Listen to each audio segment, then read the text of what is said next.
Matumaini yangu ni kwamba hu mweri wa afya, mpendwa wasikilizaji, mahali popote pale unapoendelea kusikiliza na kutegea sikio sauti hii. Hii ni sauti ya ndugu yako Imani Mchimbo katika siri ya mambo yaliyofichika, na kwa ruhusa yake Loba Tite naja tena mbele zenu, wapendwa wasikilizaji, na kipindi na mada hii ambayo tayari mzaliwa wa pili ambaye ni Zurula San ameisha ileta kwetu, nami kama kawaida naja kuinukuu katika lugha ya Kiswahili. Ndugu zangu, kama gisi mnavyoona, tema ya siku ya leo ni tema ambayo tena inaturejesha katika Biblia hizo za kisasa, kwa sababu tunajua kwamba kuna wengi ambao bado wamebanwa kabisa na wameshikamana na hizo dini na wanaamini kwamba Biblia ni takatifu, aisa vitabu vyote ambavyo wataita vya dini kwamba ni vitakatifu, lakini kila mara sisi huwa tunasema na tunaleta na vidhibitisho zaidi sana. Leo sio kwamba tunaenda kuangalia makosa ambayo yako ndani ya Biblia, hapana, lakini tutataka kuongelea kuhusiana na ufunuo uliokatazwa wa mfano wa mkulima wa shamba la mizabibu. Najua kwamba nyote mnajua kwamba ni tema ambayo inapatikana ndani ya Biblia za kisasa katika agano lile ambao wataita agano jipya, lakini kuhusiana na huu mfano walio wengi wanaweza wakausoma lakini hawajapenya vizuri, na sisi hatutaingia katika Biblia karata mbali wala karata DMC. Tutagusa tu andiko hizo hizo za Biblia za kisasa kuonyesha maana iliyokatazwa kabisa, ufunuo uliokatazwa kuhusiana na mfano wa mkulima na shamba la mizabibu, kwa sababu huyu mkulima tuseme lazima ataweka wale ambao watalima. Kwa hiyo tutaenda kwanza kuwaonyesha, ili kuongelea haya ndugu zangu, lazima muwe na Biblia zenu ambazo mtaita kwamba ni takatifu, ili andiko zote ambazo nitazitoa ni vema mwende kuchunguza, kwa sababu kuchunguza ndio kitu ambacho ni muhimu zaidi sana kuliko kusikia na kuacha aweza wengine kutusi kwa sababu hawaelewi. Hilo halitasaidia chochote. Kwa hiyo cha msingi ni kwenda kuchunguza ndugu zangu. Kwa hiyo ndio maana tunaenda katika kitabu cha Marko sura yake ya 12 mstari wa kwanza. Marko sura yake ya 12 mstari wa kwanza inaanza kusema kwamba Yesu alianza kusema nao kwa mifano. Kuna nukta mbili. Kwa hiyo hapa wanaposema Yesu, tunajua kwamba Yesu hajawahi kuwepo, lakini kwa sababu ni Biblia za kisasa hatutaenda mbali sana. Yaani Kristo hapa anaongea, anatoa maelezo, anatoa mafundisho kwa mifano. Mifano kwa nini? Kwa sababu kuna wengine ambao wana ugumu wa kuelewa, na akitumia usemi wake walio wengi hawawezi wakaelewa ni nini ambacho anamaanisha. Kwa hiyo atachukua mfano wa kile ambacho wale ambao anawaelezea hiyo historia wapate kujitambua na watambue, kwa sababu ni mambo ambayo atagusia wanayoyatenda, wanayoyagusa, wanayoyaona, wanayoyasikia. Kwa hiyo atatumia kabisa mifano hiyo ili kwamba watu wale wanaosikiliza wapate kupenya zaidi sana ujumbe wake, ni kitu gani ambacho anapenda kuwaelezea.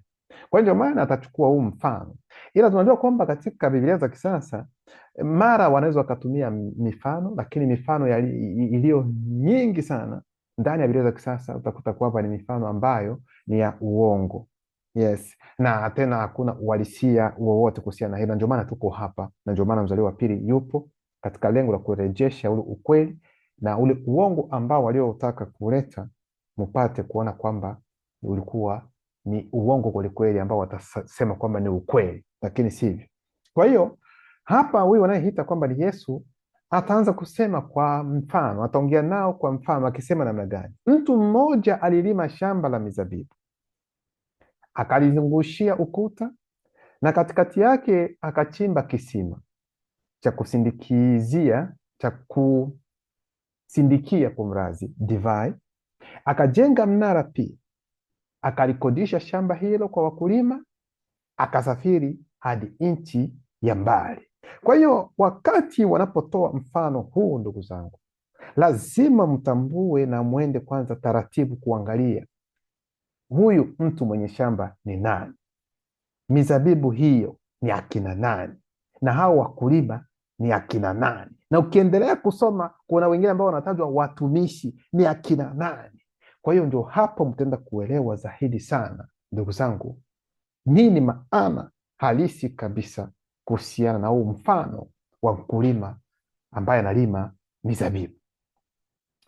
Kwa hiyo anaposema mtu mmoja alilima shamba la mizabibu, huyu ambaye watachukulia hapa ni muumba wao, watasema kwamba ni Mungu.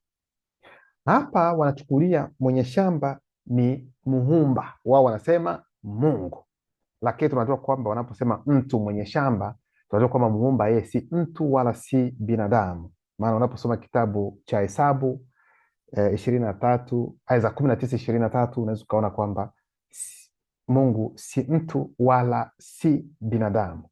Hilo linasemekana ndani ya Biblia za kisasa, lakini ndio maana tukasema kwamba huu ni mfano ambao anautoa. Kwa hiyo huyo mtu mwenye shamba atakaye kuwa kabisa mwenye hilo shamba ni yeye ambao wataita Mungu ambaye ni muumba. Sasa mizabibu ni akina nani? Mizabibu katika historia hii, katika mfano huu, yani hii mizabibu ni Israeli ambao ni watu weusi. Hilo mulielewe vizuri, kwa sababu Israeli ni watu weusi, sio hao Waisraeli ambao wanaojiita kwamba wao ni taifa la huyu watakaita kwamba ni Mungu. Hapana, Mwisraeli wa kweli kabisa ni mtu mweusi, na hakuitwa Mwisraeli, lakini napenda tu ili mpate kuelewa wakati mnaposoma, mnapoona sehemu ambapo inaandikwa Mwisraeli, yani unajiweka wewe mwenyewe ni wewe ambaye uko hapo, maana historia yako waliiba wakaibadilisha wakapenda kwamba iwe yao. Sasa wakulima ni akina nani?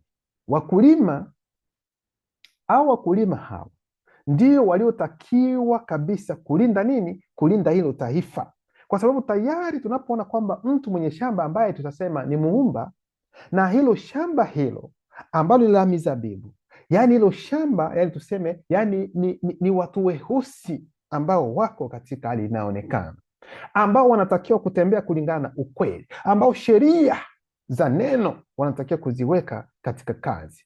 Sasa ili kwamba wapate kufanya hivyo na wapewe kabisa motisha ule wa kuendelea, lazima wawe na wakulima pembeni. Hao wakulima wao watawasaidia katika kuwalinda. Hao wakulima sasa wanaweza wakawa akina nani?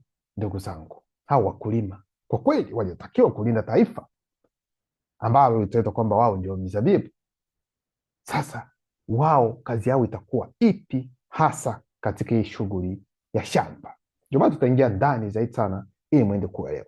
Tunaenda katika kitabu cha Yeremia sura yake ya 2 mstari wa 20 hadi 21. Inasema hivi: tangu zamani. Maana tujiulize, wengine watasema kwamba wewe unasema Israeli kwamba ndio mzabibu wenyewe, imeandikwa wapi? Tutaenda kuchunguza. Yeremia 2:20-21 inasema, tangu zamani wewe ulivunja nira yako. Huyu anayeongelewa hapa ni Israeli, maana mkisoma kuanzia Mwanzo mtakuja kuona kwamba anayeongelewa hapa si mwingine bali ni Israeli. Tangu zamani wewe ulivunja nira yako, ukaikatilia mbali minyororo yako, ukasema sitakutumikia. Juu ya kila kilima kirefu na chini ya kila mti wa majani mabichi uliinamia miungu ya rutuba kama kahaba. Lakini mimi nilikupenda kama mzabibu mteule. Kwa hiyo anayeongelewa hapa ni yeye Israeli, ambaye anachukuliwa yeye ni kama mzabibu mteule, mzabibu wenye afya na wa mbegu safi. Mbona basi umeharibika ukageuka kuwa mzabibu mwitu? Alama ya kuuliza. Kwa hiyo hili taifa ambalo wataitwa mizabibu, ambao ni watu weusi, wao walitakiwa kuenenda kulingana na sheria za neno, walitakiwa kutii sheria, kutii amri ambazo zitawafanya wapate kuokolewa. Lakini cha kushangaza, ambao wao ndio taifa teule, kwa sababu hapa imeandikwa nilikupenda kama mzabibu mteule, yaani taifa teule ambao ni watu weusi. Lakini cha kushangaza inakuwa namna gani? Wewe ambaye ni mzabibu ambao wenye afya, ambao ni mbegu iliyo safi, ambayo haijachangana, sio mseto, hapana. Sasa imekuwa namna gani uharibike? Unakuwa sasa mzabibu mwitu. Kikawaida wewe ni mzabibu ambao umeteuliwa, lakini kwa sasa hivi umeisha kuwa mzabibu mwitu. Kulingana na kitu gani? Kwa sababu ya matendo yako maovu, kwa sababu umeasi sheria za neno, umeasi ukweli. Hivi ndivyo mnavyotakiwa kuelewa. Kwa hiyo moja kwa moja tumeona kwamba mizabibu ni taifa la Israeli, na taifa la Israeli ni watu weusi kwa ujumla, ili muelewe vizuri. Sasa wengine labda unaweza ukasema kwamba hapo mbona imeongelewa kwamba nilikupenda kama mzabibu mteule. Kwa hiyo inapenda kuonyesha kwamba Israeli yeye si mzabibu mteule, kwa sababu ni kama vile mfano tu. Tutaenda kuwadhibitishia katika maandiko mengine, kwa sababu sisi huwa tunaingia kiundani ili wale ambao wanaweza kuwa na dugudugu lipate kupona. Kitabu cha Isaya sura yake ya 5 mstari wa 7 inasema, naam, shamba la mizabibu la Mwenyezi Mungu wa majeshi ni jumuiya ya Waisraeli. Kuna mkato na mimi nasema loba. Kwa hiyo tayari tunaanza kuona kwamba yale ambayo tumesema kwamba mizabibu ni taifa, ni Israeli, ni watu weusi. Kwa hiyo hapa Isaya sura yake ya 5 mstari wa 7 anadhibitisha kile ambacho nimekiongea kwamba naam, shamba la mizabibu la Mwenyezi Mungu. Kwa hiyo yule pia ambaye ni mwenye shamba tunaona moja kwa moja katika Isaya 5:7 kwamba ni yeye Mwenyezi Mungu ambaye watu wanaabudu kwamba ni muumba. Yaani tuseme kwamba hilo shamba ni la muumba kama jinsi nilivyosema, na mizabibu ni akina nani? Ni jumuiya ya Waisraeli, yaani watu weusi. Lakini kuna wengine ambao bado hatujawajua ni akina nani, watumishi, tutaenda wakulima, ni akina nani? Hayo yote yatakuja baadaye. Alafu anaendelea kusema, na mizabibu mizuri aliyoipanda ni watu wa Yuda. Yeye alitazamia watende haki, badala yake wakafanya mauaji. Alitazamia uadilifu, badala yake wakasababisha kilio. Kwa hiyo mzabibu ni Israeli, mzabibu ni watu weusi, mzabibu teule sio wengine bali na watu weusi. Na mwenye shamba la mizabibu tumeona ni nani? Ni muumba pekee wa kweli ambaye ni nani? Loba tite. Sasa kuna watu wengine ambao hawana kwelikweli chembe yoyote ile ya kiroho, wanaweza kusoma kitabu cha Isaya sura ya 5 mstari wa 1, na baada ya kusoma wanaweza kusema kwamba bao imani huwa nasema hivyo, lakini haijahusiana na Israeli hata kidogo. Inaonyesha kwamba labda wanaongelea mtu mwingine. Tutaenda kusoma katika ile andiko ili tuweke wazi. Kitabu cha Isaya sura ya 5 mstari wa 1 inasema, nitaimba juu ya rafiki yangu, wimbo wa rafiki yangu na shamba lake la mizabibu. Rafiki yangu alikuwa na shamba la mizabibu juu ya kilima chenye rutuba nyingi. Ndio maana nikasema kwamba wengine watakaposoma hapa watasema kwamba naome haijaongelewa muumba hapa. Hapana ndugu zangu. Kwanza, kitu cha kwanza mwelewe kwamba walioandika hapa waliandika vibaya, hawakuandika vizuri. Tutawapatia maelezo ili muende kuelewa. Na ndio maana kitabu cha Yeremia 8:8 inasema kwamba kalamu ya uongo, ya waandishi imefanya torati kuwa nini? Kuwa uongo. Hicho ndio kitu ambacho kilitendeka katika Isaya 5:1. Hapa yani ni wimbo ambao huyu anayeongelea hapa anauimba. Sasa katika uwimbo anatumia taswira ya kutaka kulinganisha, na wakati anapolinganisha ni kwa sababu hicho kitu kipo tayari, ndio maana anaenda kulinganisha. Na hicho ndio kitu ambacho pia Kristo alichokiongelea katika kitabu cha Marko ambacho tumesoma sura yake ya 12 anapoongelea kuhusiana na mzabibu. Kwa sababu watu wanaweza kujiuliza namna gani mtu anaweza kuwa mzabibu? Mzabibu si ni tunda bwana, sasa mtu atakuwa na. Kwa hiyo ni mifano ambayo inachukuliwa ili kumpatia mtu mwangaza yule ambaye anatakiwa kuelewa. Kwa hiyo tusome andiko hilo lote kabisa la Isaya 5 ili mwende kuelewa vizuri, na mtaona kwamba mwenye mzabibu huo ni muumba mwenyewe, na mizabibu yenyewe ni watu weusi ambao wataita Waisraeli. Ndio maana tunaanza sasa kwenye Isaya 5, tunaanza kwenye mstari wa 1 hadi mstari wa 5. Inasema hivi: nitaimba juu ya rafiki yangu, wimbo wa rafiki yangu na shamba lake la mizabibu. Rafiki yangu alikuwa na shamba la mizabibu juu ya kilima chenye rutuba nyingi. Alililima vizuri na kuondoa mawe yote, akaotesha humo mizabibu iliyochaguliwa. Alijenga mnara wa ulinzi katikati yake, akachimba kisima cha kusindikia divai. Kisha akangojea lizae zabibu, lakini likazaa zabibu chungu.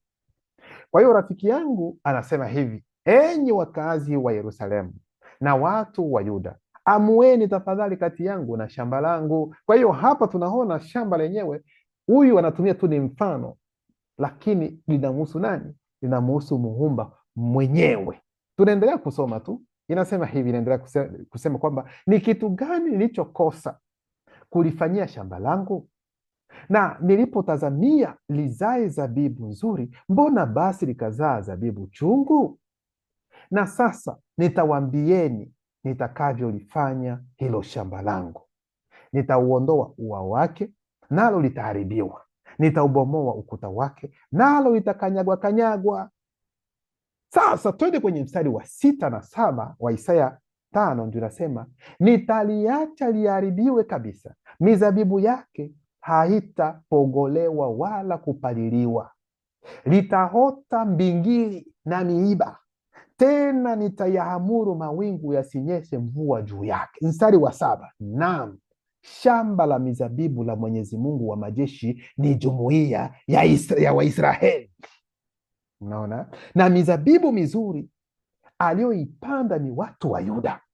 Yeye alitazamia watende haki, badala yake wakafanya mauaji; alitazamia uadilifu, badala yake wakasababisha kilio. Ndio maana kitabu cha Marko sura yake ya 12 mstari wa 2 hadi 3 inasema, wakati wa mavuno alimtuma mtumishi wake kwa wale wakulima akamletee sehemu ya mazao ya shamba lake. Wale wakulima wakamkamata, wakampiga, wakamrudisha mikono mitupu. Sasa hapa tayari tunaona aina zingine za watu wawili. Hapa tunaona kuna mtumishi ambaye alitumwa na mwenye shamba na tunaona kwamba kuna wakulima ambao tumeona kwamba wao ndio waliotakiwa kulinda nani? Kulinda taifa, kulinda mizabibu. Nafikiri hapa mnaelewa vizuri, ndugu zangu. Sasa tunaona kwamba mtumishi hapa sasa atakuwa nani? Mtumishi ambaye ametumwa na mwenye shamba, au katika hali hii inayoonekana ndio manabii.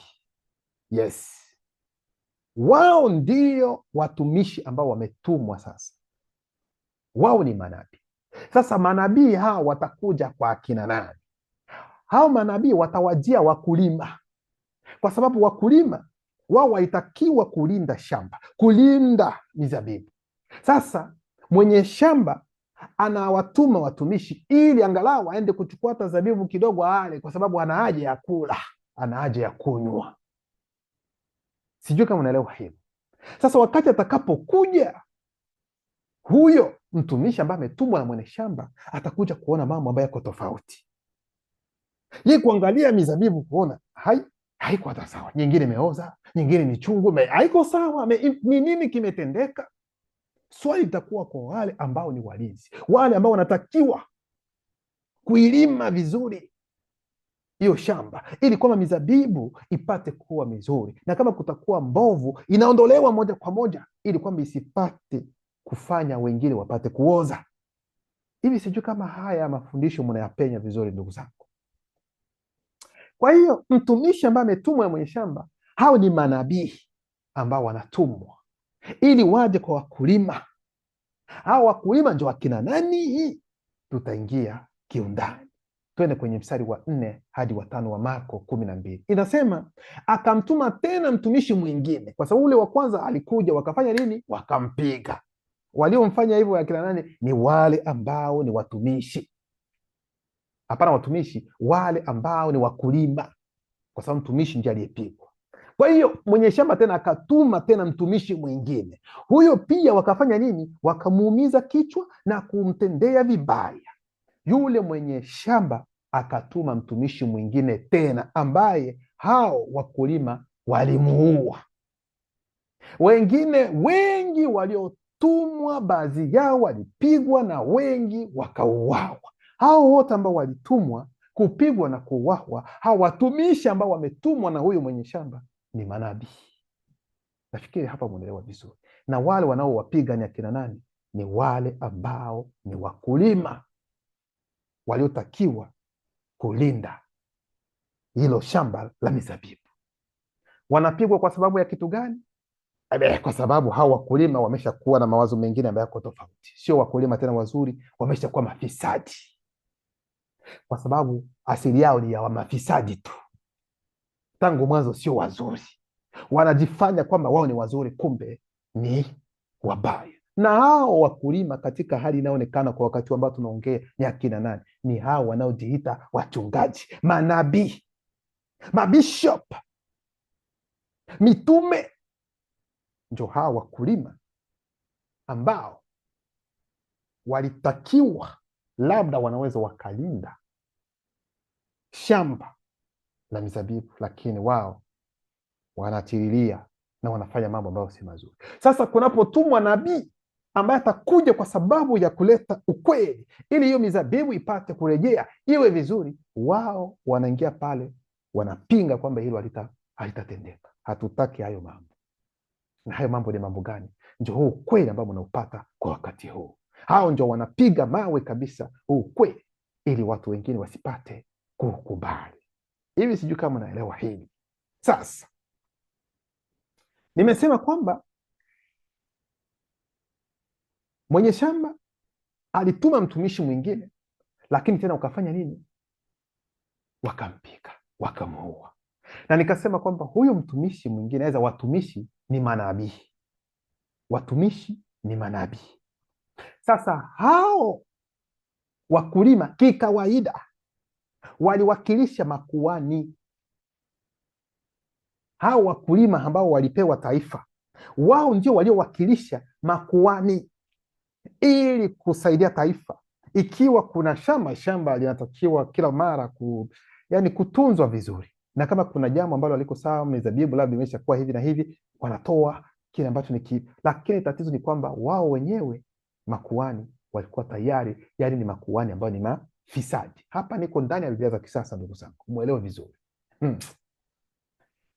Sasa wengine watasema kwamba hao watumishi kweli imani una uhakika kweli ni manabii hao watumishi? Kitabu cha Yeremia sura yake ya 35 mstari wa 15 inasema, niliwapelekea tena na tena watumishi wangu wote, yaani manabii. Luba! Yaani mnaona moja kwa moja kwamba yote tunayoyaongea sio kwamba tunapapasa, aidha tunafikiria, yamo ndani ya Biblia. Kwa hiyo mfano ambao Kristo wa kweli aliokuwa akiutoa kuhusiana na swala hili la mizabibu, shamba na wakulima, ni kitu ambacho kilikuwa tayari kipo, yaani maandiko yalikuwa tayari yapo. Kwa hiyo hakuwa anapanga mambo yake ya kupanga, hapana. Yaani hapa tayari anaongea kile ambacho kipo tayari. Ndio maana niliwapelekea tena na tena watumishi wangu wote, yaani manabii, wawaambieni kila mmoja wenu aachane na mwenendo wake mwovu, arekebishe matendo yake na kuacha kuifuata na kuitumikia miungu mingine, na kwamba mkifanya hivyo mtakaa katika nchi niliyowapa ninyi na wazee wenu. Lakini ninyi hamkunitegea sikio wala hamkunisikiliza. Mnaona? Kwa hiyo ndio maana tukasoma katika kitabu cha Marko sura yake ya 12, tukaona kwamba kwelikweli kulitumwa, yani manabii walitumwa, yani ambao ni watumishi wa kwanza, wa pili, wa tatu, wote wakauawa. Alafu baada ya hapo akatuma wengine na wengine, lakini hawakusikilizwa, ambao wote hao watumishi ni manabii waliotumwa. Kwa hiyo tayari hilo pia mnapata udhibitisho. Sasa ili sasa kuonyesha sasa makuhani kwamba hao wanani, wakulima wa mizabibu, wafanyakazi wa mizabibu, aidha wakulima wa mizabibu, kwamba ni makuhani, kitabu cha Yeremia sura yake 29, 26 hadi 27 inasema, Mwenyezi Mungu amekufanya wewe Sefania kuwa kuhani badala ya kuhani Yehoyada, uwe mkuu wa nyumba ya Mwenyezi Mungu. Ni wajibu wako kumtia gerezani na kumfunga minyororo mwenda wazimu yeyote anayetabiri. Hata kama ni Biblia za kisasa, walio wengi wanaweza kasoma, waweza wakapenya ni nini ambacho wanaandika hapa. Na ndio maana hakika unapokuwa katika ukweli, hata kama kuna mambo ambayo hayako sawa ndani ya Biblia za kisasa, kwa kweli utaona, utahisi. Hapa nyumba ya Mungu, hapa gisi wanavyosema nyumba ya Mungu, ingawa muumba hana haja ya kukaa sehemu, hana haja ya nyumba yeye, kwa sababu anaishi nje ya kila uhalisia. Lakini hii nyumba ambayo inaongelewa hapa ni Israeli mwenyewe ndiye anayetajwa hapa, na huyu kuhani kikawaida, yani kuhani wao waliwekwa pale ili kuwa nini? Yani kuwa walinzi wa nyumba ya Mwenyezi Mungu, ambao ulinzi huu aidha hao ndio wataitwa yani Waisraeli wenyewe. Sasa ulikuwa ni wajibu wa kuhani kuhakikisha kwamba kunapokuwa mzabibu ambao umeenda tofauti kabisa, aidha umeshaanza kuharibika, yani maana yake matendo ambayo si kulingana na ukweli, wao wako pale kuondoa, lakini wao hawakufanya hivyo. Yeyote ambaye atatabiri mambo, yani hao wote wanaojiita mimi ni mchungaji, kikawaida wote hao wangenyamazishwa na kutengwa na jamii. Kwa hiyo hilo ndio jambo ambalo alipenda kusema. Anaendelea kusema, kwa nini basi hukumkemea Yeremia kutoka Anatoti anayekutabiria? Inakuwa namna gani wewe ambaye ni kuhani, wewe ambaye ni mkulima, ambaye unalinda taifa, umeona kwamba kuna mtu ambaye anaongea mambo ambayo si kulingana na ukweli, lakini umeacha? Kwa nini hivyo? Ndio maana jukumu la kuhani huyu lilikuwa kuondoa mizabibu iliyohoza, na mizabibu iliyohoza ni wale watakaojiita kwamba ni makuhani, manabii, wachungaji, waalimu, bishop, wote wanaojiita kwamba Mungu amewaita. Ndio maana kitabu cha Marko sura yake ya 12 mstari wa 2 hadi 3 nasema, wakati wa mavuno alimtuma mtumishi wake kwa wale wakulima akamletee sehemu ya mazao ya shamba lake. Wale wakulima wakamkamata, wakampiga, wakamrudisha mikono mitupu. Ndio maana tuliona kwamba huyo Yeremia alitumwa ili kuondoa mizabibu iliyohoza. Ndio maana kitabu cha Yeremia sura yake 29 mstari wa 26 inasema, Mwenyezi Mungu amekufanya wewe Sefania kuwa kuhani badala ya kuhani Yehoyada, uwe mkuu wa nyumba ya Mwenyezi Mungu. Ni wajibu wako kumtia gerezani na kumfunga minyororo mwenda wazimu yeyote anayetabiri. Kwa hiyo ni makuhani, ndugu zangu, wanaowakilisha wafanyakazi wa shamba, wakulima wa shamba, ili kuondoa mizabibu iliyooza, azi iliyoanza kuoza, na kuipalilia vizuri na kuilima hilo shamba vizuri. Nao watumishi watakuja sasa ili kuangalia yale, watumishi ambao watatumwa sasa na mwenye shamba watakuja sasa kuangalia yale ambayo makuhani walioyafanya, ikiwa wanatekeleza vizuri. Sasa hao makuhani, kwa sababu wameisha hasi, ni mafisadi, wataanza sasa kupenda kwenda zidi ya manabii, kwenda zidi ya watumishi ambao wametumwa na mwenye shamba la mizabibu. Ndio maana kitabu cha Marko sura yake ya 12 mstari wa 6 nasema, alibakiwa bado na mtu mmoja. Huu ni uongo, sio mmoja tu. Yes, sio mmoja tu. Alibakiwa bado na mtu mmoja, yaani mwanawe mpenzi. Mwishowe akamtuma huyo, akasema, watamjali mwanangu. Kwa hiyo hapa wanaongelea huyu ndani ya Biblia za kisasa, huyu watakaita kwamba Yesu, kwamba Mungu akasema hivi gisi wameshamaliza manabii nini, hawapendi kuwasikiliza, basi ninaye mwana mmoja ambaye amebaki tu, ambaye ni huyu ambaye wataita kwamba ni Yesu. Kwa hiyo mtamtuma yeye. Angalau nafikiri kwamba wao hawatamfanyia kitu ambacho ni kibaya, hawatamfanyia mambo ambayo ni ya ujinga, hawatamuua, hawatampiga, hawatamrudisha tena mikono mitupu kama walivyofanya kwa manabii wote ambao niliowatuma, ambao ni watumishi wangu. Kwa hiyo ili ni kupenda kuambia kwamba huyu mnayeita kwamba Mungu hakumtuma huyu anaita Yesu kwamba aje kufariki kwa sababu ya dhambi za watu. Hapana. Kwa sababu ingelikuwa kwamba angemtuma kwa sababu aje kufariki, asingesema hapa kwamba na wake na mmoja tu, na naamini kwamba huyo nikimtuma hawatamfanyia kibaya. Kwa kibaya ni kitu gani? Si walimuua. Kwa hiyo huyo Mungu pia hakuwa anajua kwamba mwanaye akija watamuua. Tunaweza tukasema hivyo. Lakini wengine wanasema kwamba Mungu alituma Yesu kufa kwa ajili yetu. Huyu mnayeita Yesu kweli hajawahi kuwepo, lakini hawezi akatumwa ili kwamba wewe anapofariki kwamba hapo ndio unapata wokovu. Hapana. Yaani Kristo alipokuja wa kweli, lengo lake ni kwamba alete mafundisho, watu wakubali ukweli, na huu ukweli ambao wamekubali ndio utakao wafanya wapate uzima wa milele. Kufariki kwake sasa ni kwa sababu ya upendo tu, kwanza kwa ajili ya mitume wake na baadaye wengine. Ila hiyo sio mada. Kwa hiyo mwenye shamba baada ya kutuma manabii wengi na wengi wao kupigwa, kuuawa, wengine kurudishwa mikono mitupu, sasa atatuma mmoja kati ya wanaye. Ndio maana katika kitabu cha Waebrania sura yake ya kwanza mstari wa kwanza hadi 2 inasema, hapo zamani Mungu alisema na babu zetu mara nyingi kwa namna nyingi kwa njia ya manabii. Si mnaona Lakini yote mnaona matokeo. Lakini siku hizi za mwisho amesema nasi kwa njia ya mwanaye. Yeye ndiye ambaye kwa njia yake Mungu aliumba ulimwengu, akamteua avimiliki vitu vyote.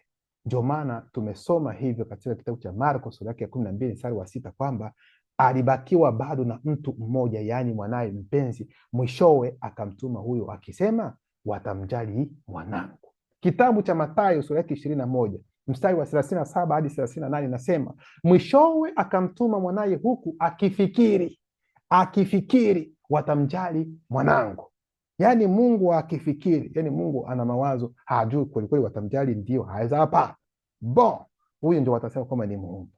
Lakini wale wakulima walipomwona mwanawe wakasemezana wao kwa wao, huyu ndiye mrithi, na tumuue ili tuuchukue urithi wake. Kwa hiyo ndugu zangu, wakulima wa mizabibu ndio makuhani, lakini wamekuwa makuhani fisadi kulingana na Biblia za kisasa. Na jambo hili walilolifanya liliwahi kutendeka pia katika nyakati za zamani. Ndio maana kitabu cha Mwanzo sura yake ya 37 mstari wa 18 inaongelea kuhusiana na historia ya Yusufu na ndugu zake. Inasema ndugu zake walipomwona akiwa mbali na kabla hajafika karibu, wakafanya mpango wa kufanya nini? Wa kumuua. Kwa hiyo kitabu cha Mathayo sura yake 21 mstari wa 39 inasema, basi wakamkamata, wakamtoa nje ya lile shamba la mizabibu, wakamuua. Kwa hiyo hata mwanaye ambaye alitegemea kwamba labda watamheshimu, naye pia wakamtoa nje kabisa ya shamba la mizabibu, alafu wakamuua. Kwa nini walienda kumuua nje ya nani? Ya shamba la mizabibu? Na tumeona shamba la mizabibu ndio taifa la Israeli, taifa la watu weusi. Kwa nini walifanya hivyo? Ila katika toleo halisi Biblia ilikala tambala za kala tandimsi, hao wakulima ambao ni wakulima ambao wameua manabii na mengine, kwa mujibu wa Biblia hao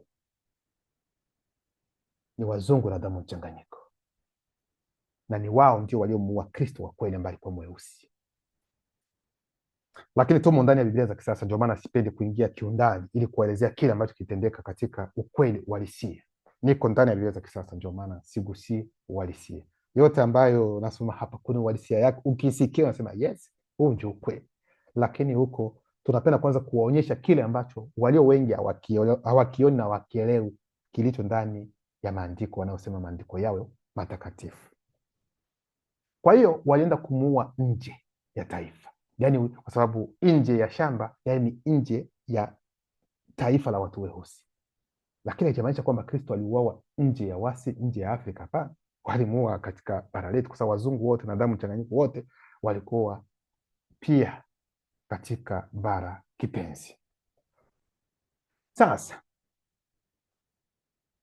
kwa nini wamuue nje ya shamba la mizabibu? Kwa sababu hao wakulima walikuwa wanajua sheria ya baba zao, Yahweh, Yehova Elohim El Shaddai.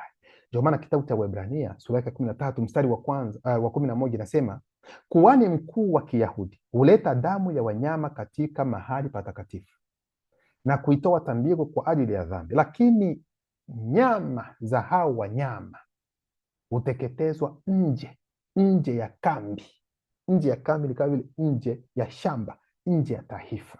Ndio maana kitabu cha Hesabu sura ya 19 mstari wa 1 hadi 3 inasema, Mwenyezi Mungu aliendelea kuwaambia Musa na Haruni, haya ni masharti ya sheria ambayo mimi Mwenyezi Mungu ninatoa. Waambieni Waisraeli wawaletee ng'ombe jike mwekundu asiye na dosari wala kasoro yoyote, na ambaye hajapata kufungwa nira. Ninyi mtampa kuhani Eleazari ng'ombe huyo, atatolewa nje ya kambi na kuchinjwa mbele ya kuhani huyo. Unaona? Kwa hiyo unaposoma hii historia ya Musa na Haruni, hakika Musa na Haruni wa Biblia za kisasa ni wachawi wakubwa, kwa sababu ni mambo ya kichawi ambayo yanatendeka ndani ya Biblia. Mambo ya kichawi ambayo mkisoma kitabu cha Walawi hakika ndio mtauliza, kuna tofauti gani na hao wanaoitwa kama ni waganga wa kienyeji? Maana yote wanaoyafanya ndicho kinachotendeka ndani ya Biblia. Sasa kwa nini mnawacheka sasa, mnawatusi waganga wa kienyeji hawajui Mungu? Angalia Musa na Haruni jinsi wanavyofanya ndani ya Biblia za kisasa, kitabu cha Walawi. Hakika unaweza ukacheka, ni uchawi ambao unafanyika pale. Kwa hiyo kuhani yeye ndio mkulima wa zabibu. Yes, hicho ndicho walichofanya katika mfano wa mkulima wa shamba la mizabibu. Kwa hiyo nikupenda kuambia kwamba ndugu zangu, mwenye shamba ni muumba pekee wa kweli ambaye ni Luba. Yeye si mtu. Luba sio Mungu, hapana, na hajawahi kuonekana, hawezi kuonekana, hayuko mbinguni, hapana, yuko. Sasa tukisema yupo, yani yupo tu. Mkulima wa mizabibu tumeona kwamba ni kuhani, aidha ni makuhani, lakini makuhani hao walikuwa ni mafisadi kwa sababu hawako katika ukweli, na ndio maana hata mizabibu haiwezi ikalindwa vizuri, na ndio maana mko hapo katika hizo dini yote mnayoendelea kufanyiwa hapo nyote, yani ni uchawi ambao mnafanyiwa bila nyinyi kujua. Lakini sisi ambao tumepata mwanga huu na ukweli huu ambao umetujia katika kipindi hiki cha Mzaliwa wa Pili, sasa tunapoongea, watakaobisha na watakaopambana na sisi ni hao wanaojiita wachungaji, kwa sababu wao wanajua kile wanachokifanya kwamba si kulingana na ukweli. Sasa sisi tutaleta ukweli, wao wataonekana namna gani? Hicho ndio kitu ambacho wanahofia, na wengine wanahofia kwa sababu huu ukweli ukitawala, sadaka pia itapungua. Sasa hilo hawawezi wakakubaliana nalo, lakini kila jambo lina wakati wake. Hizi dini zote ambazo mnaziona zitatoweka, zitaisha zote.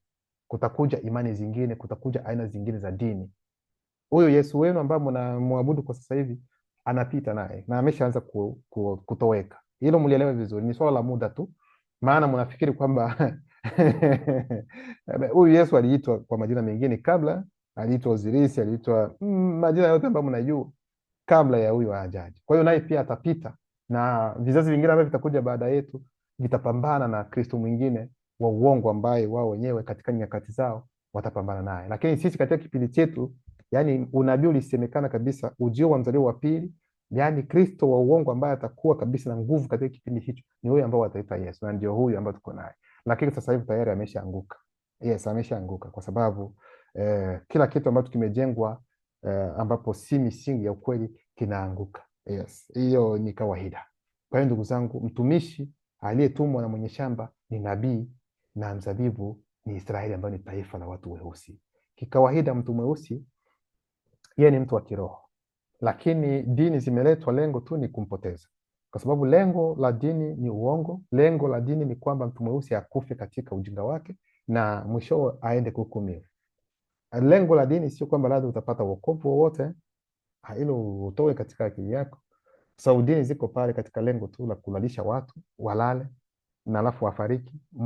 Alafu mtu anapofariki watamwimbia kawimbo, watu wanaweka tumaini, ameenda mbinguni, ameenda paradiso. Watachukua na maji watamwaga kwamba ni maji ya baraka, watu watasema afadhali yuko sawa. Muendelee kujifaridi tu, lakini hakuna chochote. Mimi nawaambia ukweli uko hapa. Kweli ni moja, kweli sio mbili. Kwa hiyo ndugu yangu, wewe ambaye bado na sita, usiogope, ingia, chunguza haya ambayo nimeongea. Mwangalie, ni Biblia ya kisasa tu ndio nimegusia, lakini unaona jinsi mafundisho yametolewa pale. Huu ni ufafanuzi kulingana na Biblia za kisasa tu. Sasa nikiingia ndani ya Biblia kala tambali, haya za kala tandemsi itakuwa namna gani? Msiogope, huu ndio ukweli wenu. Huu ndio ukweli ambao utamwokoa mtu mweusi. Lakini pia na rangi zingine ambazo wao pia watakubali ukweli. Karibuni. Kwa hiyo msio na wasiwasi. Yaani msiogope. Msifikiri kwamba labda hawa jamaa labda ni antichrist, mpinga Kristo. Hapana ndugu zangu. Na ikiwa mjue mpinga Kristo ni nani, kama mjue mnyama ni nani, yupo tayari mnyama tangu zamani, ndio kutosha. Na ndio huyu ambao mnaabudu bila nyinyi kujua. Naomba tu neno lipate kuwagusa, ili nanyi pia muangalie haya mambo kwa namna ambayo iko tofauti. Usiumie mapema kusema kwamba unaposikia Yesu hajawahi kuwepo unakasirika. No, uuliza kwa nini tunasema kwamba Yesu hajawahi kuwepo. Fuatilia tu. Kufuatilia sio ujinga. Ndio maana nazai sana hao wanaojiita wa Kristo. Wao hawajihusishi hata yani hawapendi kujua taarifa kabisa za wengine wanasema namna gani. Wao wanafikiri kwamba wao wanapokuwa wao, yani wanajua kila kitu, yani wao ndio wako katika ukweli. Na ndio maana dini zingine zinasoma Biblia zao alafu wanaweka akilini wanapokuwa katika midahalo za mingine, hauwezi ukaona Mkristo hawezi akasema maneno mawili matatu, hasira imepanda, anaanza kutusi, kwa sababu hajui atasema kitu gani. Maana wenzenu wengine wanachukua Biblia zenu wanajifunza, andiko zenu wanaziweka kichwani, wakati wanapokuwa katika mazungumzo anakupiga swali na kupiga swali na kupatia andiko andiko andiko, macho yuko hivi mekundu, unaanza hasira, unaanza kutusi, Mungu akusamehe, nyote mtaenda kuzimu, mtaenda kuungua. Hai, sio hivyo. Mnatakiwa kujielimisha pia. Ikiwa umesikia kitu ambacho kiko kipya, haya mafundisho ambayo unayasikia ni mapya kwako, chukua muda wa kusikiliza na kutafakari tu. Sio kwamba labda ukisikia kwamba labda utalogwa, aidha sijui utafanywa namna gani, utapelekwa wapi. No, unasikiliza, unatumia hiari yako, unaangalia kile ambacho hao wajinga walileta na kile ambacho umekisikia hapa, unafanya, unaona kwamba hakuna balance. Na ukweli upo, ukweli Luba anaendelea kujitukuza.